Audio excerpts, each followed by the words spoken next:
Колку што можеме унапред да има избори. Народот изгорени си да ти кажам живмочи. Вумроците плачат, ја вака. Ова година е катастрофа. Ова е после 10 години е катастрофа. Добро. Че уназад 10 години не сме го имале во проблем. Не пишмани се.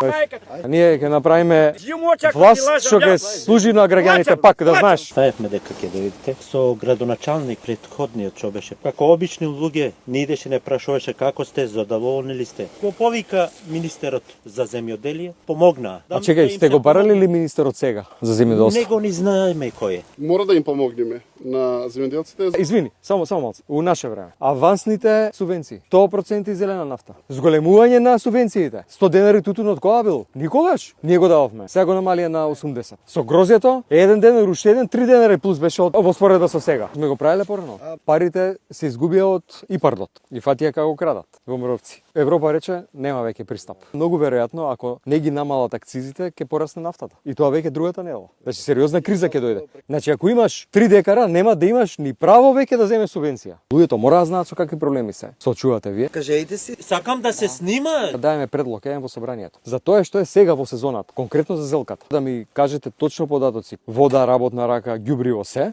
За ние тоа да го дајме во собранието. Исто како со грозјето што направи. Кај вас знам как да тропне. Ама тоа знаеш. Тоа е работата. Тоа треба се знае. Дека ние ги слушаме луѓето и правиме политики во нивен интерес. Вака ако продолжат, ние тонеме, готово. Нема овде политика, бе, овде е помош да преживеете. И вие и семејствата, тоа е работата.